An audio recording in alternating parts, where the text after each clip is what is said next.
Hadiza stood naked before a life-sized mirror in her bedroom. She was alone and the time was 15 minutes to midnight.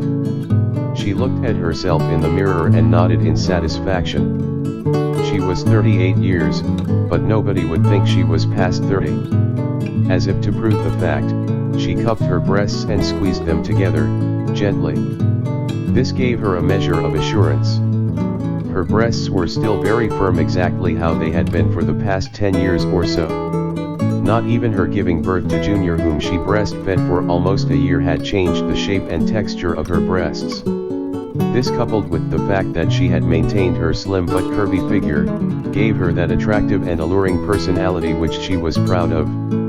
Suddenly, Hadiza became excited. She smiled broadly and lustfully to herself. Tomorrow, she mumbled. Yes, tomorrow, she would be in Lagos to attend a 3-day workshop of the National Council of Women's Society, NCWS, of which she was a strong member. Her excitement was not because of any manifest benefit she would get from 3-day workshop, but because she would at last have the opportunity of having the kind of wild and unlimited fun she had not had for almost a year. Lagos, to her, is the capital of fun and entertainment, the Las Vegas of Nigeria, as they say. As she stood there, examining herself in the mirror, the telephone at her bedside rang. That did not surprise her because she had been expecting the call. She picked up the receiver instantly. "Hello, Hadiza on the line," she said excitedly. "Hi, Hadiza, this is Christy from Lagos," a feminine voice came from the other end. "You kept me waiting, what happened?" "I'm sorry, Hadiza, I've been running around, trying to get things in place for the workshop and so many other things. As a matter of fact, I just got home not quite 5 minutes. So how far have you gone? I mean, have you got the things in place for me?" Hadiza asked. "You can always trust me, darling. I've got a good room reserved for you in a quiet and exclusive hotel in Ikja, not far from Airport Hotel, venue of the workshop." "Oh, that's lovely. And how about the... You mean the guy?" "Of course," Hadiza answered, giggling. "Come on, Hadiza, you know that is no problem for me. And guess what, I've got a very handsome dude, the kind of guy that will make you weak on your knees the moment you see him, really." "Sure. You've got to see him, tall, muscular, sexy, and intelligent too. He is an undergraduate and he is the current MR. Unilag. That makes him the most handsome guy at the University of Lagos." "That's interesting, Christy, I just can't wait to meet him. By the way, how did you get to know him?" Hadiza, that's no question. I've been crawling this Lagos since I was 16 and... Alright, Christy, I'm sorry to have asked that, I should have known better.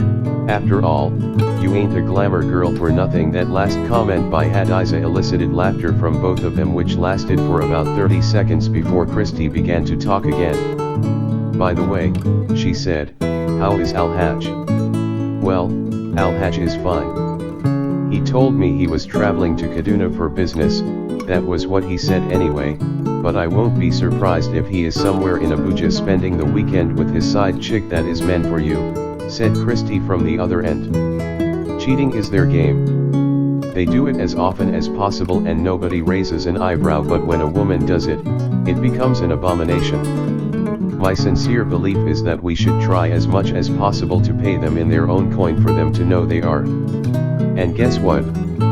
Hadiza said, interrupting, "that is part of women liberation, of course. What is good for the goose is good for the gander." Christy complimented. "So long," Hadiza said, trying to bring the conversation to the end. "I have to catch some sleep. I will be flying the 10 o'clock Cabo flight tomorrow." "Alright, darling. I will be waiting at the airport. Good night and safe journey." "Good night," Hadiza replied and ended the call. She took a few steps to where the light switch was, and with a click, she put out the light in her bedroom. Carefully, she laid herself on the bed to sleep. But after about 20 minutes on the bed, sleep was not forthcoming. She was in thought, and what was on her mind was not the workshop she was going to attend, and not even the journey in less than 8 hours, but her mind was on the muscular and intelligent young man whom her friend had got waiting for her in Lagos. With a great effort, she managed to fall asleep about half an hour later.